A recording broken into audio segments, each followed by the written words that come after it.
Mm, how about that? How about that? We figured that out. How you doing, brother? I'm doing great. I'm Good, doing man. great. Good. You got the good stuff pulled out, huh? How about that, man? I I got a like little it. Cayman Special Select going. I'm going to give a little shout out to Mr. Wagner. I like that Caymus wine too. You do, don't you? Oh, Well, yeah. I happen to know a good friend of his. Well, I guess that'd be me.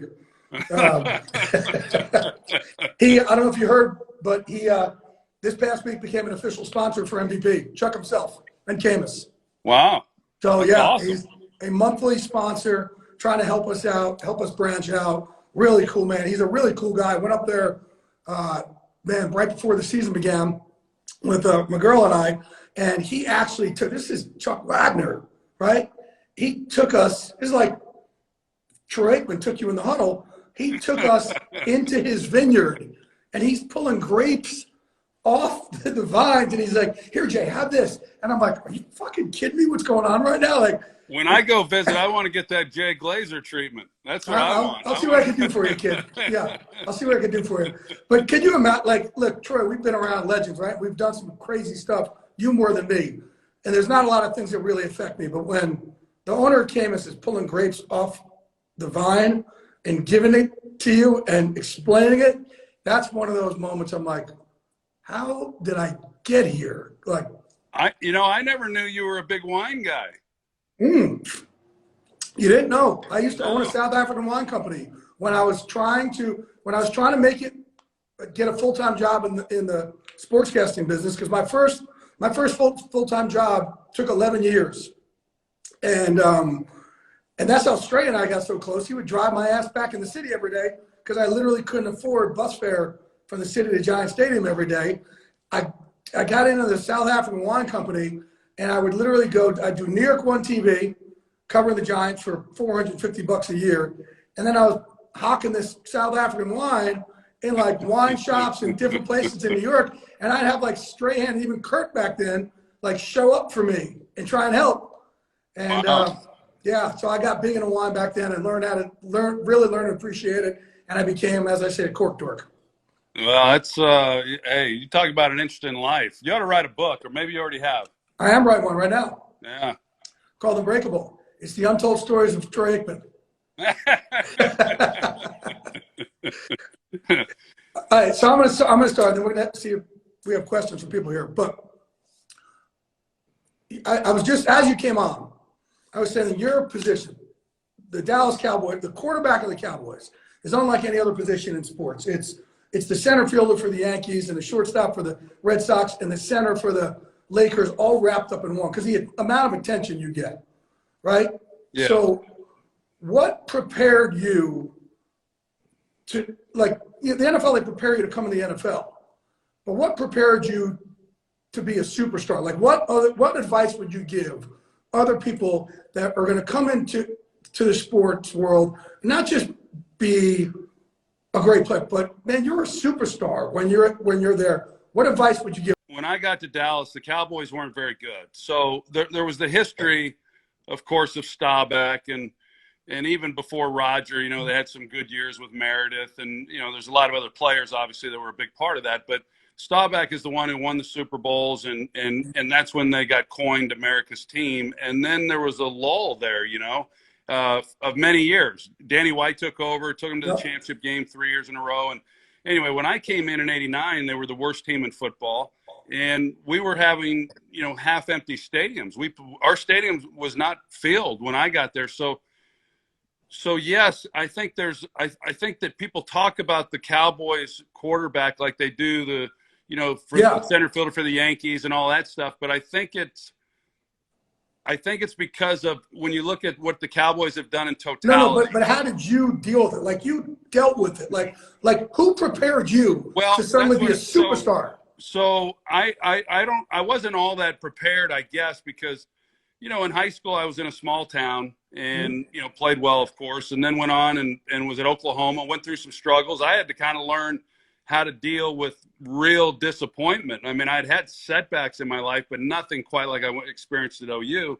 And then when I transferred, I had success at UCLA, but being in LA, it's a different kind of it's a different kind of success than when you're in a smaller college. You know, if you were at Alabama or someplace like that, as opposed to, you know, Tuscaloosa compared to Los Angeles. So when I got to Dallas, then it all kind of happened at the same time. The Cowboys got good, and then my I guess stardom, if you will, kind of came along at the same time, and you just kind of realize you learn as you go. I think that my parents did a good job of raising me in terms of, you know, how to interact and how to treat people and things like that, what's right, what's wrong. But the advice that I give, you know, I gave it to Romo back when he just took over as a quarterback. And I just think that I haven't given this advice to Dak only because he hadn't asked. But what I would say is, you're going to be the quarterback for a long time. You anticipate you're going to be there for 10, 12, 15 years or so. And people don't have to know everything about you the first year. You know, they don't have to know all that much about you in 10 years. It's just, I've always felt that a little less is more. And so I feel like I was available and people had access, but not at the level that certainly not that they do now. I think a lot of these athletes are open books, and I think you've got to protect that a little bit. And that really would be my advice, other than just go out and do your thing every single day, put in the time. There's no shortcuts. I mean, all those athletic things, but as far as how do you handle it, I just think that I tried to be myself. I mean, Roger Staubach once said to me that when he interacted with his teammates, you know, he didn't drink, so he couldn't go have a beer with them. And I think there were some people who played the position who felt that they had to be like Roger. Well, when I came in, I was removed, and I said, well, I drink beer, and I'm gonna go have beer with the guys, you know, with my teammates, and so I really don't know, Jay, how I'm perceived. I really don't. I just hope that however it is, I hope it's how I really am. I hope people see me for who I really am. Well, it's not that. My point is that it's not even that. Like your life changed. You weren't like, listen, when Mitch Trubisky goes out, okay, or even Eli goes out, they get a different holy shit factor than when when Troy Aikman, future Hall of Famer, goes out. That's what I mean. You became a superstar, kind of like what we're seeing. You know, we saw Michael Jordan in The Last Dance. All of a sudden, crowds of people are around you when you probably weren't used to that ever. Well, no, and we saw it. Like I said, we saw it happen. I mean, in my first year, we weren't getting run over by crowds of people. I think that's still. I think that the Cowboys of today do. I think they do get run over, even in a 7-9 season, 6-10 season. And the reason is it's a different time to where even when the Cowboys are struggling right now, they lead off, you know, the top of the sports. And I don't know that it was necessarily that way when I first got to Dallas. There were, you know, we just weren't as popular. But as we started to have our success, which happened pretty quickly, we'd go to the hotels on the road, and it was amazing how many people. I mean, it's like, holy cow, you know, when did this happen? And it started happening in '91 before we even won our first Super Bowl. And then after we won our Super Bowl, I mean, yeah, if you played for Dallas, you were pretty much a rock star. I mean, wherever you went.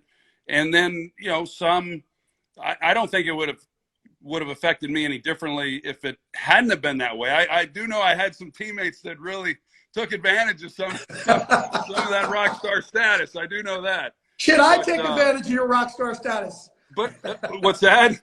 I take advantage of your rock star status. Yeah, I've heard.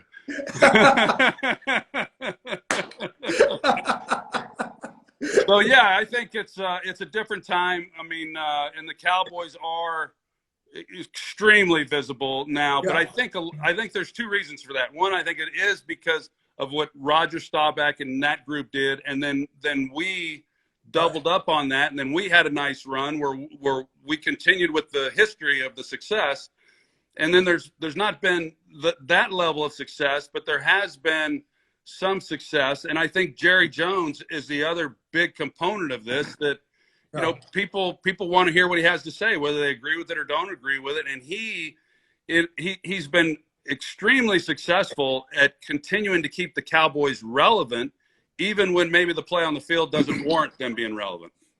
Hey, you bring up Roger Staubach. I have a great, I guess, kind of Roger Staubach's story, but it's really about, I guess, Arthur Smith, who just got hired for the Falcons job, his mom, Fred Smith, who was the owner of FedEx, who was his dad, right? Yeah. So Fred, owner of FedEx, and he is his daughter's trained with us at Unbreakable. Molly Smith, who produced Sicario, The Blind Side, La La Land, awesome. The most unassuming, huge producer that you'd ever come across in your life. It's an incredible person. And we all have lunch out in LA one day.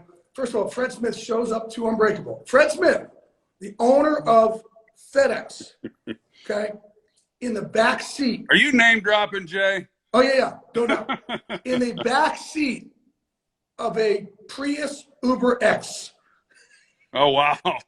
Yeah. And he flies private and then Yeah. gets a fucking Prius Uber X to Unbreakable. So he shows up and I go, Mr. Smith, what the fuck? And he goes, Jay, you can never save enough money. I go, yeah, you can. Yeah. Totally.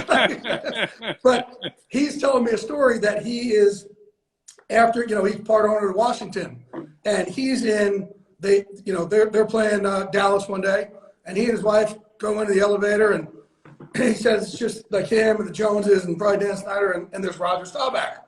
And he says, this is the great Roger Staubach. And she says, oh my gosh, I am such a huge fan of yours. I just love your coffee. So when you go Falcons game, you got that story you could use for Arthur, because Arthur's like, they dread the story. The kids dread the story. We, Roger Staubach and I put together a NASCAR team years ago, and we went around and we were trying to get a title sponsor, so we could go race. And we actually flew to Memphis and called on Fred Smith. Roger knew him because of his real estate dealings, and I tried to, I got to know him then too. He came into the meeting briefly, but we were trying to get them to sponsor our car. Did he do it? No, he didn't do it. I think with all the money he saved from Uber rides, he didn't do it.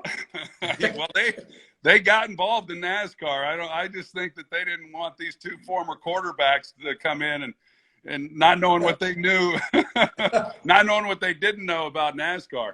We got a sponsor several years later by Texas Instruments, and we raced for a couple of years. There you go. Yeah. All right, I got another one here for you. People, so you're like, I don't know what, you don't know how you're perceived. And people always ask me about you, and I always say he's a fucking gangster. Troy will fight you before you'll fight him. Is that people don't good? know this about you. I'm going to have to ask my girls if that's good, if I get called on a gangster. That's good. That's Okay. very good. But in other words, Troy will fight you before you'll fight him, which is the best compliment I can give somebody. And people, I'm like, don't let the whole pretty boy UCLA thing throw you off. Like, Troy, don't fuck with him. He will fight you first. Has there ever been, or who has there been, anybody that's confronted you at a game and all of a sudden you show them who the fuck you were, like, oh, no. You're not going to talk to me like this, and kind of set them straight. Yeah, well, I can't think of it happening at a game. I think Joe would remember if something like that happened. But no, you're right. I will say, Jay, that it's not something I'm totally proud of. Why? Why? I that think you're a man of principle, not to fuck with you? Well, not so much that. I mean, just that, I can be pretty direct. I can be pretty firm. I can be pretty hard at times. And so, and I was as a teammate, as a quarterback, and that part of it, that's why when I look at these quarterbacks today and I watch them, the different guys, I always do kind of watch as to how they interact with their teammates, and when things don't go well, how they react. I know how I reacted. Yeah, right. And it worked for me. But I think if I was playing, I think if I was playing today, Jay, I think I'd be different in that regard. Now, to your point, when you say, hey, if somebody threatens, no, when the guy came up to you and he was like, I don't like what you have to say to me, and you were like, and you put him in his place. Give me a story like that. Yeah, I got a good one. I'm trying not to have these triggers, to where I'm reacting to things, and it's not, and you should probably look into that too. Fuck you. So yeah, but anyway, I'm doing a lot of meditating. I've been doing it for about 7-8 years, and there's a lot of things that I'm diving into, and it's been really, really good for me. But some of that is I'm all for. I am direct, and sometimes I might be a little too direct. Sometimes I'm direct, and people may get offended by it when I don't even realize that I said it in a way that maybe came off a little too straightforward. And so I just trying to soften some of the edges a little bit. But dude, direct is what you want. There's too many people who give you fluff. We want to know where you stand, but also it's like, hey man, you're a man. That's my thing. Like Troy's like, he's a tough dude. Like, don't mess with him. And no, that's not something that you ever want to get rid of. It means a lot. I mean, it really is a compliment. And I mean, people know this about you, I think, because you've been out there. You're on this. You got this show here, and you're talking about it. But when you've come through Dallas, and I've reached out to you for different things, and you've helped me with my stretching, and kept inviting me to come up to your gym and work out there and see it, and a lot of things that you've done for me without even for no real reason. I mean, you went out of your way. You had to drive, an hour and all that. So it's those are the things that I really appreciate. It's the relationships that I really enjoy. And I don't, an old coach once told me when I was back in junior high, he says, you have a lot of acquaintances in life, but you don't have a lot of real friends. Mm-hmm. And I always remembered that from the time I was like 14 years old.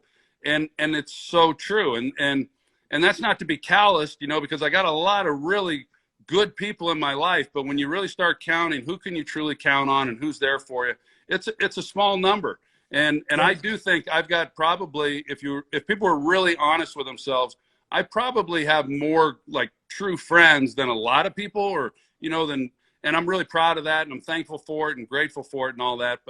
But there's a lot of people who kind of come and go, and you're one of those that you just know. All the people who are friends with you just know they can count on you. And I appreciate that. I appreciate that. And I've always tried to, first of all, I do this because you're my friend. And the way I look at it, and you hear it, like my brand is loyalty. Man, I'm not as talented as everybody else. I certainly wasn't. I'm not as tall as the rest of you guys. I wasn't gifted like you guys were, right? But I am relentless, and I am loyal, beyond loyal. And this is going to sound a little weird, but I said I will always go around about life where I will treat people like I would be one of their pallbearers at the end. And if I can get 10% of them to treat me back the same way, I got a pretty damn good little mafia going, great little team around me. And I can't do anything by myself. I need a team. And, that's why these relationships are so important to me, is these teams are what gets me going and gets me to be able to do what I'm able to do. And that's where it's also so important. So if Kurt Menefee one time said to me, Jay, you can't expect everybody to be as loyal as you. And I was like, yeah, but I got to think that they can be until they're not, so that's how I'm going to treat everybody. And you've always been so grateful. And hey, listen, you said it on the air a few years ago. Oh, it's fine. Well, it's more than a few now. We've been working together for 18 years. But on the early days, you were on one of your games, and you said, Jay Glazer said in the pregame show, and it was something crazy that I must have said. I'll tell you exactly what it was. What was it? It meant so much to me. It was week 1 in Dallas. It was San Francisco playing the Cowboys, and we went to you in game, and you said, it doesn't matter if the 49ers win the Super Bowl, Jim Harbaugh will not be the head coach next year. Yeah. And I heard it, and I was like, whoa. And I said, Joe kind of looked at me like, are you kidding me? And that's when I said, hey, he's not going to be the coach. I've never known Jay Glazer to be wrong on anything. Yeah. And Jay, I just said the same thing on a radio interview I do here in Dallas this morning, because we were talking about Drew Brees. And so right before we went on the air with the Saints this last week, David Moulton, who's in our booth, he says, hey, Jay Glazer reported that this is going to, whenever the Saints lose, that this will be his last season, that he's going to retire. Last game, and I almost said it in the game. I talked to Joe about it, and we discussed it, and I said, Jay said this, he's never wrong. I mean, this is like, you can bank on it, this is, but we didn't want to be so definitive, and it would have been great for you, and it would have been accurate.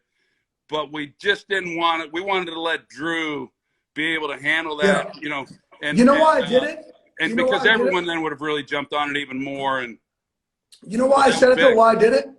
I did it because in our search, it's almost like everybody forgot about Drew. We were only talking about Tom, and I knew it was the last game he was ever playing in the Superdome, and nobody was talking about that. And that's why I went with that at the end there. I wanted to make sure, because I did my ins and outs and then went back to it, because like, we're not talking about this is the last game he's ever going to play at the Superdome, and we're all forgetting because of Tom and Tom's greatness, you know, and that's why I went. But when you said that on the air back in the day, dude, that was one of the top 3 moments of my entire career. When Troy Aikman said something like that about you on the air, man, that's one of those, man, how do I rub a genie and get a wish? And that'd probably be one of the wishes. Well, hey, that makes me feel good that it meant so much to you. Mm-hmm. But hey, I will also say that you're talking about how loyal you are. Your loyalty is why you have the job you currently have with Fox, because these coaches and these relationships you have, and from what I've been told anyway, the way you even kind of got into this business was being there in New York, and some coaches with the Giants had said some things to you that they didn't want out there, but yet, here you are, a writer, you're covering the team. That's hard to sit on, and there's not many people who would. I mean, there's not many people in that business that would have, and you did, because I asked John Fox. Yes, Fox. I asked John Fox when he was at Carolina. He mentioned your name, and you and I didn't really know each other back then.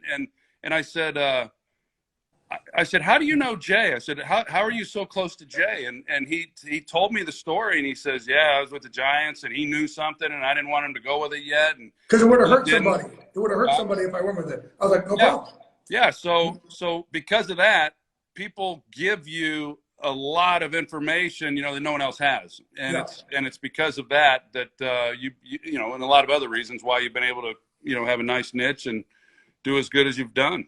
And that's the thing too. It's like we're just a sports man. We're escapism, right? So for me, I deal in a world of trust, and I put out probably 1% of what I know. But also, you and I had something. We won't say what it was recently, but we had something recently where somebody told me something. You were doing that game, and I was like, "Hey, do me a favor. Tell Troy. Troy needs to know this. That's my dude." He's like, "Yeah, I love Troy," and he made sure you knew. And it all helps all of us, right? Yeah. And that's what I say. You keep it one big happy mafia, we're all going to do well. What are you drinking there? Are you guzzling some Unbreakable pre-workout drink? You know what? I got a gallon jug. I got a gallon jug here. I've been toting this thing around at least a year and a half, maybe 2 years. And I've really kind of I've always been healthy. I've always eaten well. I've always worked out, but I just have really kind of ramped it up and gone to the next level with it, here since quarantine. But a year and a half ago, I was doing some reading on health and wellness and all that. Mm-hmm. And it was talking about and I always drank a lot of water, but I'm having another glass with you, buddy. This is too good. Okay. Roll another glass of my Camus. All right. Well, I got my jug over here. Yeah. So anyway, I was in a production meeting once with a couple years ago with Brady when he was in New England. And he's got the TB12 thing going. I don't know if he had a gallon jug. He might have had a gallon jug, but it was probably at least a half a gallon. Yeah. And I was asking him about it, and he said, well, this way I know how much water intake I'm having during the day. And I used to think, well, I drink a lot of water. I know I drink at least what I'm supposed to. But anyway, I decided, it hit me one day, and I said, I'm going to get a jug. And so I got the jug, and I started filling it up, and I realized that, man, I thought I was drinking a lot of water, but I must not have been drinking anything close to a gallon, because it's crazy. So during the quarantine, I got up to 3 gallons a day. Wow. And I was having to get up like every. You're not supposed to have that much. I could not sleep. You're not supposed to have that much. I forgot. There's an equation, but the reason why you're supposed to have so much water also is it flushes out all your inflammation. Right. And it flushes out all the toxins. It does everything. I mean, it's water and sleep are the 2 best things you could have. No question. Right? No question. That's the best performance enhancing drugs you could have. Water and sleep. And people don't ever get it. Too many successful people, and even athletes, don't get enough of that. Yeah. Oh, and Unbreakable by GNC. Yeah, congratulations on that. You guys got a star-studded cast that goes and works out there. Mm-hmm. You've been in there. This place Yeah. is crazy. It's like the Super Bowl and the Oscars all wrapped up in one every day. It's ridiculous. Yeah. Hey, I want to take some questions here. Oh, All by right. the way, people, let me slow down. People are asking again. They missed the beginning. This is Camus Special Select. Our guy Chuck Wagner is just telling the fans out there. Camus Special Select. I open this up. It's a couple bills for a bottle, but I open this up in celebration that the owner of Camus, Chuck Wagner, this week committed to being a full-time sponsor for MVP to help us branch out. So for all those questions over here, ask him. That's where we're going. Camus Special Select. So I'm gonna try and get some questions now. Okay, let me see if I know how to do this shit right. We got one says, "Why is Troy so handsome?" That was for me though.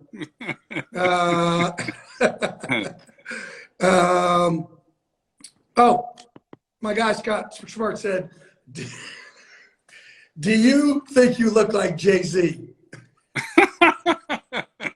I do in that meme. I do in the meme.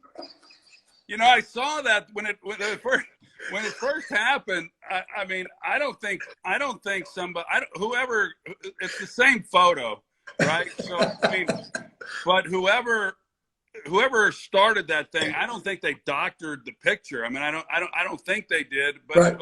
but that doesn't look like me. I mean, that picture that is up does not look like me, but that picture does look like Jay-Z. Are you sure about that? You're being honest with yourself right here. I don't know how that funny, thing though. took off either. It's pretty funny. I've never met Jay-Z, but You haven't? you know, one great-looking dude, though, huh? You know why you haven't met Jay-Z? Because you guys have never been in the same room together. Clearly, because you're the same person. Oh, there you go. I don't know where this shit comes from either, but you just answered the question. I like Jay-Z. I mean, it's not anything about Jay-Z. I don't think it's a flattering picture of me, but you know, I mean, we don't look the same, but in that meme, we do. But if that's I see it a lot. It pops up on my feed a lot. And I'm glad if there's something that's going to pop up a lot on my feed that it's that, not something else, you know. So I'm good with it. Hey, tell the story real quick, the Jimmy Johnson story where he left you after the NFC Championship game. Yeah, so we beat San Francisco in the first championship game there at Candlestick Park, and it was my fourth year. It was 1992 that season, and so we win the game. We go in the locker room. That's when Jimmy says, you know, how about them Cowboys? You know, that took off, and that it was in that locker room. Wow. And so after the game ends. I just got out of the shower. Everybody else is out. The quarterback's always the last one to kind of get out of the locker room because they wanted all these interviews, and that's every week, but especially after a game like that, all the national media wanted a one-on-one sit down, and Rich Dalrymple, the PR director, he's parading me around to the different spots, and we're all in a celebratory mood. We're going to the Super Bowl. You know, I mean, we beat a team that was 14-2 and a great football team in the 49ers. And so then Rich and I come walking out of the stadium. Finally, after we get done, we see the team bus, and we're walking up, and we're about 20 yards away, and the bus takes off. And we're like, whoa, whoa, whoa. We're yelling, trying to flag down the bus. They're gone. And so we had to get on the media bus, and we're driving to the airport. And I'm looking at Rich, and I'm just saying, are you kidding me? I mean, we just won the NFC Championship game. We're going to the Super Bowl for the first time, and Jimmy left us. Jimmy wouldn't keep the bus and wait on us. And when we got to the airport, when we got on the plane, I was asking some of the guys. I said, "Hey, what the hell's going on?" I said, "We had to ride the damn media bus to catch the flight." I said, "You know, did anybody tell?" Jimmy, that I wasn't on the bus yet? And they said, yeah, we started to take off. We said, "Hey, Coach, Aikman's not on the bus yet." He says, "He can get his own ride." That's unbelievable. Hey, we deal with that all the time. I think Jimmy Jimmy wanted to get to that airport and get into them Heinekens is what he was wanting. He was wanting to celebrate. No doubt. That's one thing we know, Fuck. Do not get in between. Like they say, don't get between a mama bear and her cub. Don't get in between Jimmy and his Heineken Lights. That's right. That's it. Right? No doubt. And you know, when we first heard that story, to us, we were like, that makes sense. And somebody else in the room were like, what do you mean it makes sense? They're like, oh, that's Jimmy. Yeah. It's a classic story. Who is and I'll let you, I'm going to ask you one more, you can throw one at me. Is Larry Allen the baddest motherfucker you ever played with? Yeah, he was. I mean, he would definitely be one of my. If I probably had to pick a guy, it would not be Larry. If I had to pick one of two guys, neither one would be Larry. Wow. Now Larry's a beast. I mean, the guy, right? I mean, he was a road grader. He just destroyed. He did things to people that you barely see in grade school. You know, I mean, and now we're at the NFL level. But as far as really tough guys. Number one, I would say Mark Tuinei, who, God rest his soul, he passed away. He's my left tackle. So, but he was as tough as they come. And so when I was there, Herschel came back on our team the second time. He was on our team. We traded him. And then he came back in like 96 and was with the Cowboys again. What? Yeah. I don't remember that at all, really. Maybe it wasn't 96. Maybe it was a little later, 97. I didn't know he went back to the Cowboys. Yeah, wow. So, but there was a period in there where Herschel was on the team, Mark Tuinei, we were at practice. Herschel, my rookie year, I was only with him 5 games, but I loved him. I idolized him before I got to Dallas when he was at Georgia, and then I met him, and the guy was even better than I could have imagined. But he told me at one of the training camp practices, that was back when Mike Tyson was at the top, and he said he wanted to fight Mike Tyson. He said, only Mike Tyson, he says, Mike won't fight me. And I thought, wow. I said, that's, and I'm thinking, I bet Mike would fight you and all that. And so we're kind of laughing about it. But Herschel's tough. Sure, Herschel's tough. And we talked about it when he got into, the fighting and all that. Martial arts, yep. Yeah, I mean, he's. Well, I got a story for you. He's impressive. So anyway, then when Herschel comes back and we're out the practice field, I asked Tuinei, I said, hey, Tuinei, I said, do you think you could take Herschel? Because Tuinei at this point is like the toughest dude I know. Wow. And I said, do you think you could take Herschel? And he's like, oh, yeah, I can take him, no problem. And he was clowning around like he would. And I said, no, I said, I'm being serious. Do you think you could whip Herschel? And he kind of looked at me and said, I don't know. And he says, and I would not want to find out. Oh. And I thought, wow. I said, for him to say that, Herschel then must be, and he is. And Herschel's awesome. And Mark Tuinei was one of my great friends. But yeah, I would say one of those two guys. Wow. I would say either Mark Tuinei or Herschel Walker. So Herschel and I both do work for Bellator MMA, right? And 2 years ago, this isn't 20 years ago, 2 years ago, when he's 53 or whatever he is. Yeah. We go out to Hawaii and we're going to do a big USO thing, but we're also going to train the troops in MMA, okay? So we're going to work with their combatives group. It's myself, Chael Sonnen, who's a gangster, just ask him, Douglas Lima, who's the welterweight champ, Herschel, and there was one other fighter with us, right? And there was probably 55 guys out in this combatives group, right? And they're all ready to train, and we come out there, and Chael's like in jeans, and I'm like sitting there. And usually when you go do these things, guys are like, man, it's like your shot at the title. We're always kind of like, we're going to teach them stuff, but not let it get out of hand. So they're like, y'all want to try? I said, no, I'm going to get up and I'm going to kind of give everybody the unbreakable mindset. And you're relentless. You don't show that you're hurt. Body language goes a long way. Don't ever show you're hurt. Don't ever show you're tired. You could break someone, right, by not ever showing it, right? When they just think like, why is this guy not getting tired? So I come up, do a big thing on this, and they said, there's 50 to 55 Marines ready to roll, like wrestle with us and roll. Like, and we're going to show them a couple moves, a couple things, but we're going to coach it. He said, you guys want to get in there and kind of roll with these guys? And Chael's like, no, there's 55 of these dudes. I don't want to do that. Like, we're in Hawaii, And I'm like, fuck that. I'm not doing that. And Douglas Lima's like, no. Herschel goes, I'll do it. He wrestled 55 dudes straight. We had to wait for Herschel to finish. Like, we were doing an appearance and we were coaching these guys and let them go together. He let every single guy there wrestle with him for a minute, something like that, for an hour. 55 fucking guys at 53. Jay, I mean, think about it. I know you know most of this. You may not know all of it. He's a Heisman Trophy winner. He was a world-class sprinter, right? Then he's a Olympic bobsledder, right? Olympic bobsledder. And when he played for the Cowboys, he was the lead in the Fort Worth ballet or something before I got here. I mean, he was doing that. He then does MMA. I mean, it just so Herschel's one of those guys. I know when we talked about it, and I just said I would never bet against Herschel. Could tell me he's I don't know, think of something, and I'd say he can do it. I just would never bet against Herschel Walker. He's one of the most. I mean, when you want to say Renaissance man, it's Herschel.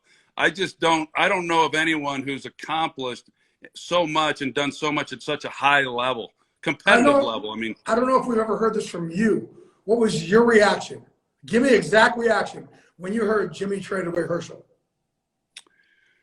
Well, that wasn't a good time in my life. I will tell you that. I will tell you that. I mean, I was, Jimmy and I weren't getting along real well, and there was a lot going on. I mean, a lot going on within the organization. My first thoughts, honest truth, is I said, you've got to be kidding me. He's the only good player we have. I mean, he's the only good player we have. That was my initial reaction. I just couldn't believe it. Now, if you remember, the Rams had a lot of picks one year. They had like 2 1s, 2 2s. Wait. Back it up. You hear, who tells you the news, and what do you say something? Jimmy, who do you vent to? Oh, I probably vented to Babe Laufenberg. He backed me up at the time. Steve Walsh was also with the team, but Babe and I were really close friends. He's probably who I vented to. I vented to him, I need to call him after I get off this and just say, hey, I need to thank you for all the time you listened to me.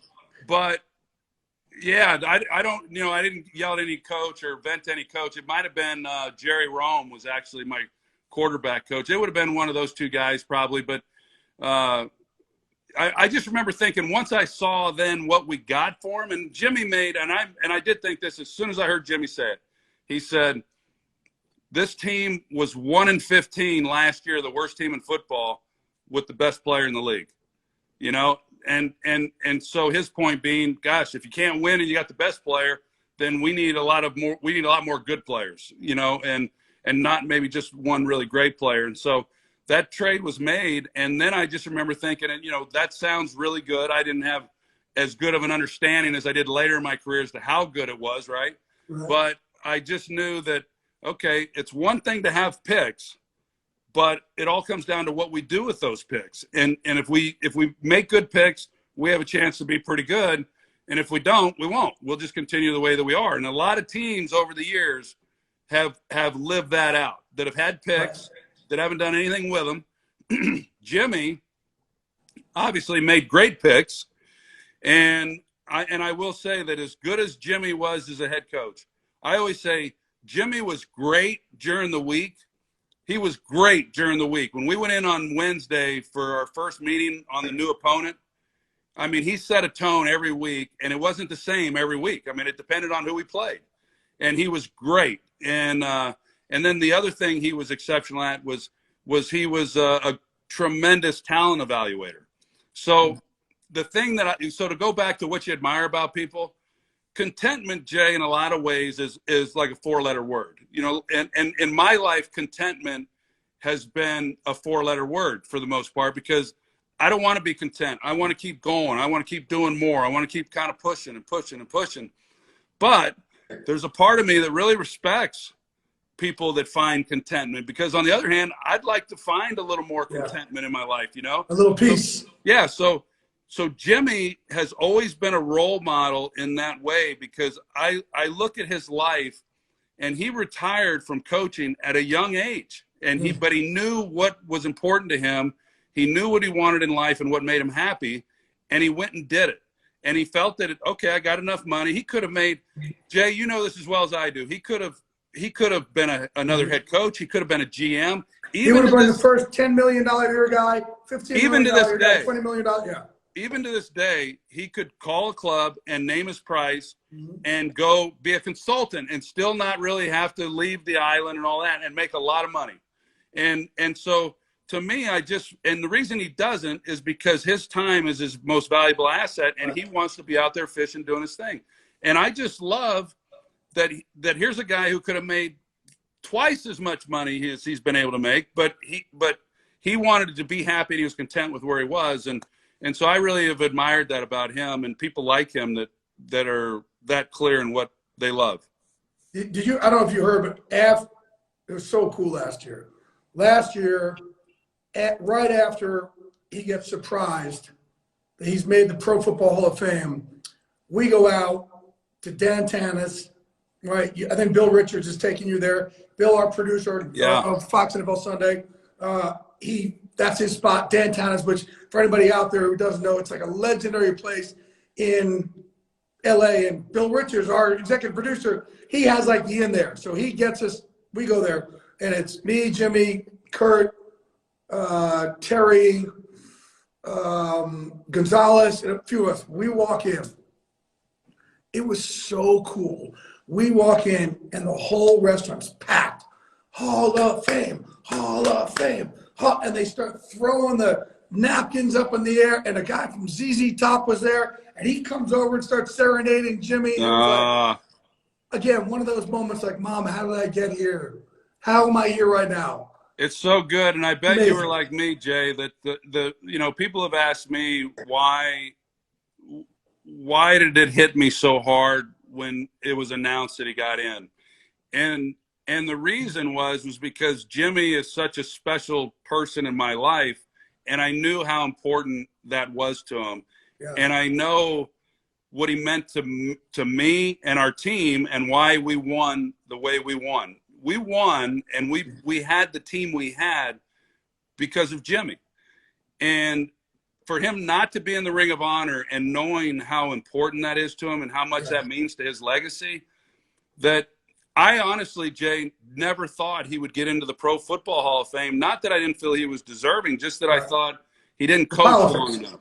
Yeah, and he'd been a finalist before and this and that. And so I had no idea it was going to happen. When it happened, I was just told, hey, they want you to watch the pregame show at halftime. And I said, okay. And I just thought, well, they're going to talk about strategy. If something happened in the first half or something, whatever, there's going to be some piece on it that relates to this game. And so I'm watching it, and then it all happened. And it was just unbelievable. I mean, I still feel myself kind of getting emotional about it because, Jimmy's reaction to that. And the best part about it all, Jay, is the best thing was when David Baker said, "Welcome to the Pro Football Hall of Fame," Jimmy, the first words out of his mouth were he wanted to thank his coaches and his players. And I thought that when he mentioned his coaches, I think people saw Jimmy the way that you know him, the way I've gotten to know him. But there's a lot of guys with the Cowboys, coaches included, that don't know Jimmy beyond what they knew of him when he coached us. Jimmy was hard. He was tough. I mean, that's why we did what we did. But now knowing how he is, and he does care for people, and he loves us all, and he has a soft spot. He would never show that before. And so when he mentioned the coaches first and the players and what they meant to him, and that was unscripted. He didn't even know it was coming up. I thought it really, really kind of opened the book on the man, and I thought it was pretty awesome. And I know it meant the world to those coaches that were there with him. How about the fact that David Baker, who's freaking 6'9", 6'7", this guy's a monster, was hiding in Fox? None of us knew but Kurt and Bill. Nobody knew. And my dumbass was in my dressing room talking to Andrew Whitworth about something. And I look up on the monitor, and I see David Baker. And I'm like, he's out there with Jimmy. And I'm like, I don't remember this happening. When was this from? And then I'm like, oh, shit, this is live. And I run back. I run out, I have no, like, I was a blip. They hid it from everybody, but Bill thought Kurt told me. Kurt thought Bill told me. And I just saw it, and I ran out there, and he was so choked up. Yeah. And because earlier in the day, when it didn't happen in the pregame show, we just assumed it wasn't going to happen. And just Jimmy, yeah, no problem, I'm good. And I was like, Jimmy, it's bullshit. Because I get mad when shit doesn't happen for my friends, right? That's the loyalty thing. I love when things happen for me, but I really love and I live for. Were you going to go great take things action happening to my friends? Were you going to go take action on somebody? I was about to take action on somebody. But I was sitting next to Jimmy on set, talking to him, and he seemed fine. I was just like, man, listen, man, these people don't understand, and it's because whatever. Like, I was just trying to think I'm going to try and console him, but he didn't need it because he just doesn't ever, lead on to that. And then all of a sudden, when it happened, to see the emotion he had, and like you said, the first thing out of his mouth was everybody else, not himself. Yeah, that's what was so great. That was so beautiful. I know he sure misses you guys. He misses not being there each week, seeing you guys. That's the biggest reason why he did it, not because of he got paid. I think traveling as much as I don't know. It's a long way to go. Yeah, I know, right? But listen. The first, I don't know how you felt when you started the season, but for us, we were like, man, are we allowed to have fun? Are we allowed to laugh? Or it was weird. And then somebody forgot to tell Terry.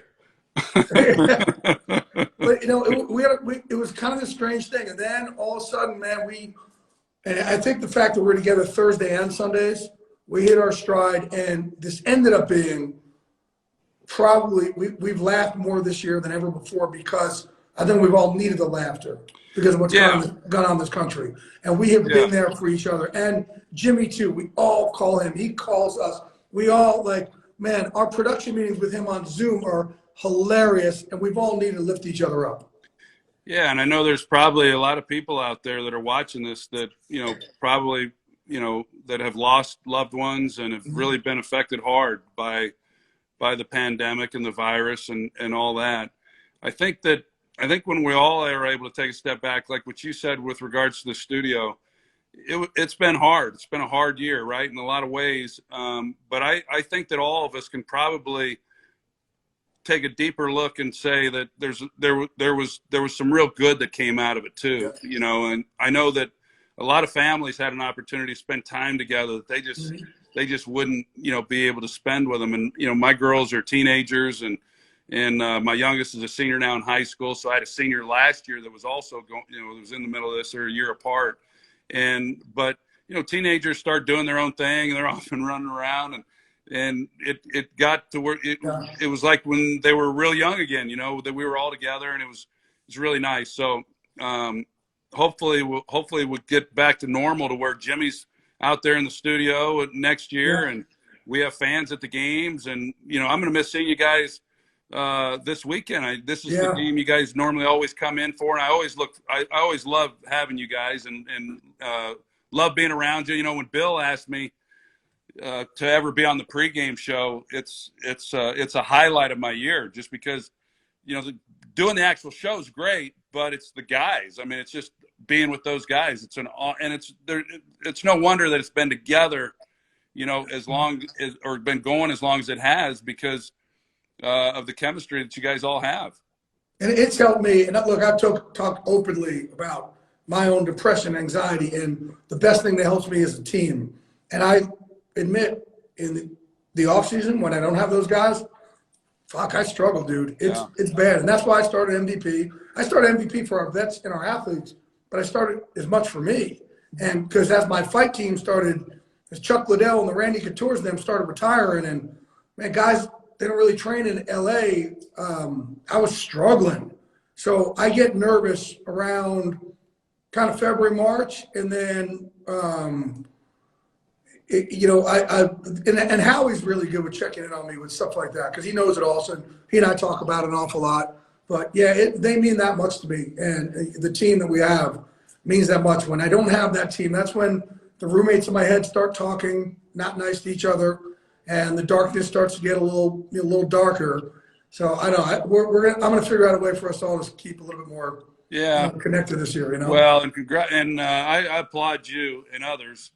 I know Dak has talked about it, but mental health is important, and I think there has been a stigma that comes with it, and I think guys like yourself and Dak and others, I think the more that it's out there, people are, it's really positive. So it's awesome. I didn't say it till last week when Whitworth was on. I always said I was cursed with depression until last week when I was talking with Whit, that I feel like God blessed me with depression, because now I could talk about it, be that dude that, people are like, oh, Jay's getting buzzed. Of course I'm fucking getting buzzed. I've had 2.5 glasses of Camus while I'm talking to Aikman. Yes. But a real Chuck dude. Wagner. Yeah, Chuck Wagner. But a real dude showing other dudes that it's okay to be vulnerable. It's okay to ask for help. It's okay to not always be okay. It's okay to say, shit, I'm not in a good place right now. I need help. It's okay. It doesn't make me, there's nothing about me weak. Yeah. That says that. It's only strength. Vulnerability makes me stronger. That's right. So I appreciate you saying that. Like I said, for the first time in my life, last week I was able to say I was blessed with depression. Well, I think that, that's got to feel good too, that you can say that now and say it's a blessing because of the platform it's given you, and I guess the empathy, people who are suffering from a lot of those things. And so the great thing for you is you'll never truly know how many people you're impacting. I mean, because your reach is so broad that you're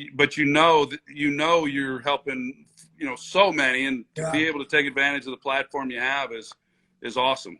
It's really cool, and I'm going to let you go after this because I told you it would be 20 minutes, but we've got an hour. It's the longest we've gone with anybody, including Rock, and he could talk.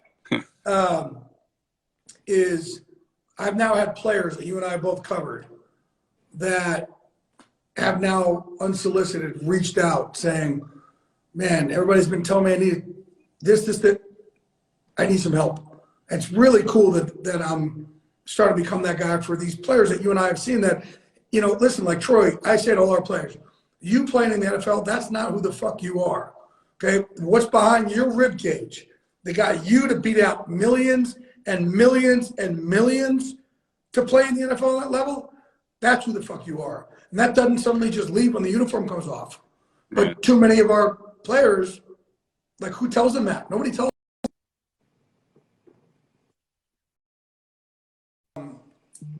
That's what I want to remind these guys. And same thing with our veterans. Man, it's not the uniform that made you great. It's what's behind that rib cage. Yeah. That made you great and brave and selfless and do all these things. So the fact that I'm able to have this forum is, man, God bless me. I appreciate it. Yeah. No, and I appreciate you, and I appreciate your donation to MVP. You bet. Appreciate. We had a meeting today to open up a Dallas chapter. Mike McCarthy was on it. Mike's one of our biggest donors, and there was a Navy SEAL. I don't want to give away who he was. This is the type of guy Mike McCarthy is, for people who don't know. There was a Navy SEAL commander who called me one day and said, man, I'm in a bad place. I just tried to start my pistol. This shouldn't be me. What is going on? And I said, bro, where you at? I'm in training camp right now. I'm about to go to the Packers. I'm at the Bears. And he was in Pennsylvania. I said, get in a plane, come meet me. And he got on a plane, came and met me. And I took him with me to Bears camp and Packers camp just to coach him up, right? And he met Mike. And this guy's an impressive individual. This is a Navy SEAL commander who tried to commit suicide. And Mike heard his story and on the spot said, how much does it cost to open up a chapter? And I told him. And he said, put me down for, I said, we can't do Green Bay. There's not enough vets and players. The closest city is Chicago.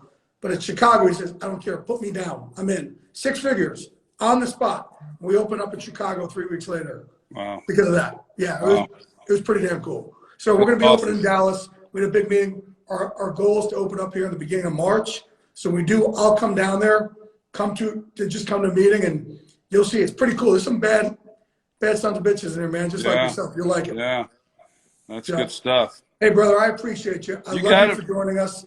I hope you had fun. I had a great time. All right, and next time, Napa, we'll go to Napa. Chuck Wagner will feed you grapes off his vine. I want you to feed me grapes off that vine. That one's not happening. Love you, brother. I appreciate you. Love you, man. Thank you, bud.